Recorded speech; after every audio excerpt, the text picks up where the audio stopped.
on est sur un appartement de 50 mètres carrés qui a des fenêtres côté rue, des fenêtres côté jardin, donc qui est assez lumineux, mais qui avait sur les 50 mètres carrés 10 mètres carrés de couloir, qui avait une chambre qui était un peu trop grande pour la taille d'une chambre, qui avait une cuisine, salle à manger qui était déconnectée de l'espace de vie, et qui avait un espace de vie qui avait une taille plutôt classique, et une salle de bain aussi qui était assez grande.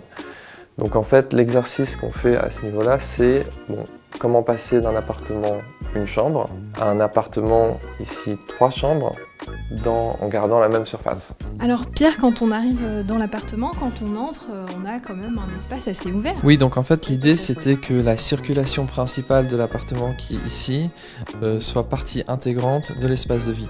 Donc en fait là on rentre dans l'appartement, on a un espace de rangement à droite, mais cet espace d'entrée, ce sas d'entrée est ouvert visuellement sur l'espace de vie, et quand on arrive dans l'appartement, on a une partie salon à droite, on a une partie cuisine salle à manger à gauche, et on a cet espace de passage qui fait partie intégrante du salon qui mène vers les chambres et la salle de bain.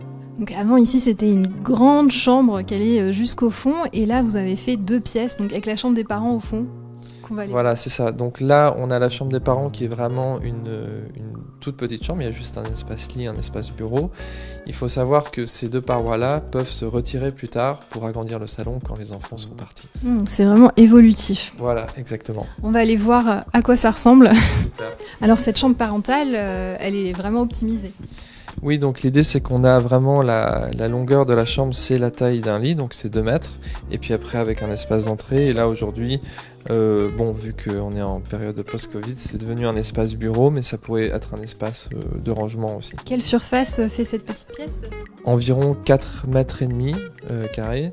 Et l'idée c'est aussi que le coin lit est donc de ce côté-là, ce qui fait qu'en journée on peut avoir cette porte coulissante qui est ouverte, et visuellement on agrandit l'espace salon et on donne aussi l'opportunité d'avoir la luminosité de cette fenêtre qui vient éclairer le salon. Et en fait, on ne sent pas du tout à l'étroit, 4 mètres et demi. Je trouve ça assez surprenant parce que comme c'est blanc, comme il y a cette grande fenêtre, c'est très lumineux, donc on ne se sent pas du tout enfermé. Voilà, exactement. Et puis on a aussi une belle hauteur de plafond. Ah oui, c'est ça qui fait aussi beaucoup. Mais alors pourquoi pas des étagères partout ? Il fallait pas surcharger ? Alors, on pourrait éventuellement se dire qu'on met des rangements au-dessus, mais vu qu'on est dans une pièce de 4 mètres carrés où il y a un lit et un bureau, on s'est dit qu'on allait privilégier la hauteur au niveau spatial. Quand j'ai ouvert l'agence, j'ai pris les projets que je pouvais avoir, c'est-à-dire que les budgets les plus petits qu'on peut avoir en architecture, c'est-à-dire la rénovation d'un mini-appartement. Donc à Paris, il y en a beaucoup parce qu'il y a beaucoup de chambres de bonne. Donc j'ai commencé par toute une série quand j'étais tout seul à l'agence de chambres de bonne entre 10 et 20 mètres carrés. Comment intégrer tout le programme d'un logement, c'est-à-dire un espace lit, un espace de vie, un espace de cuisine, un espace de salle de bain, du rangement, un espace bureau. En tant qu'architecte, donc on regarde le plan, on redessine l'existant et on enlève tout ce qu'on peut enlever. Et par rapport à ça, on regarde comment est-ce qu'on peut redessiner les espaces. Alors Pierre, qu'est-ce qu'il y a derrière cette petite porte ? Alors ici en fait on a toutes les salles d'eau, et donc on a un premier sas avec un premier niveau d'intimité, donc on a les rangements, la machine à laver le linge et le lavabo qui donne vers une deuxième porte où il y a un deuxième niveau d'intimité avec la toilette et la douche. D'accord, donc c'était fait exprès en 2 étapes pour un petit peu isoler quand même la partie vraiment salle de bain, toilette. Voilà, donc en fait on a la porte de la salle de bain qui donne sur l'espace de vie, donc pour créer le niveau d'intimité nécessaire, on a créé ce double sas. Alors moi ça va, parce que je fais 1m65, mais j'ai l'impression que le plafond n'est pas très très haut dans cette salle. Oui, donc en fait l'idée c'était de juxtaposer l'espace de salle de bain avec le coin lit de la chambre qui est à côté. Donc en fait ici au-dessus on a un coin lit qui donne sur la chambre.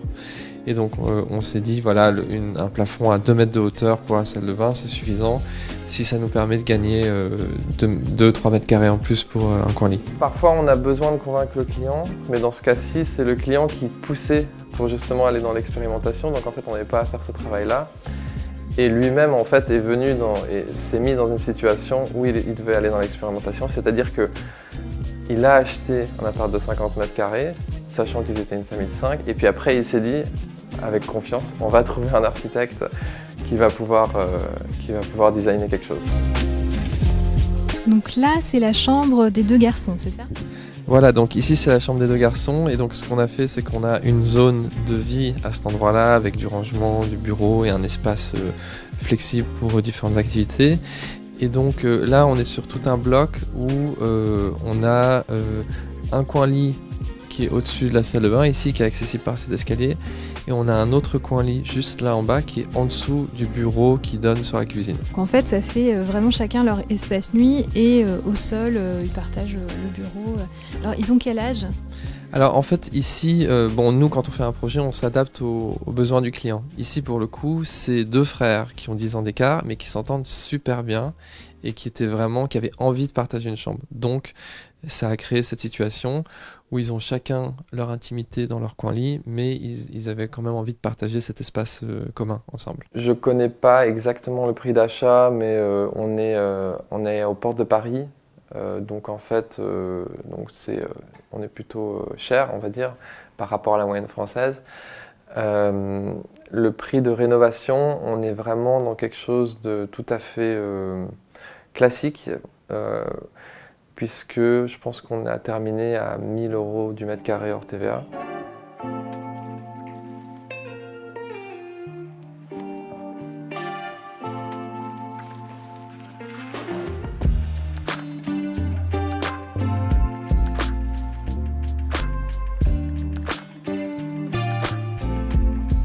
Donc pour accéder à la 3e chambre, on passe par la cuisine et en fait on a cet escalier qui nous emmène dans une chambre bureau.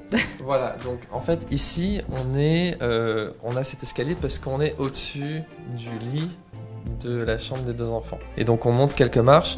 Le fait de monter quelques marches, ça permet aussi de créer une relation différente entre cet espace qui est quand même plutôt intime, mais qui est directement connecté avec l'espace de vie. Donc là, on voit par exemple une fenêtre qui donne de cet espace bureau / chambre sur la cuisine.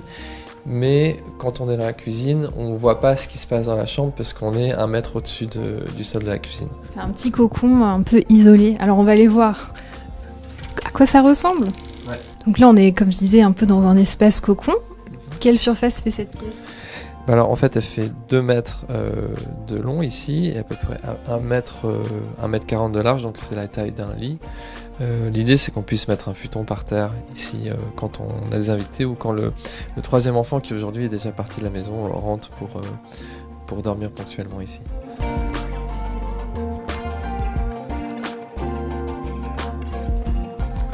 Bon bah merci pour la visite Pierre. Alors ce qui est intéressant ici, donc on a 50 mètres carrés pour 5 personnes et la définition de l'INSEE de ce qu'est un logement surpeuplé. Alors c'est bien d'avoir une pièce par personne avec une chambre partagée éventuellement pour 2 enfants si c'est 2 garçons ou 2 filles comme ici, mais normalement aussi 18 mètres carrés par personne. Là on n'y est pas vraiment.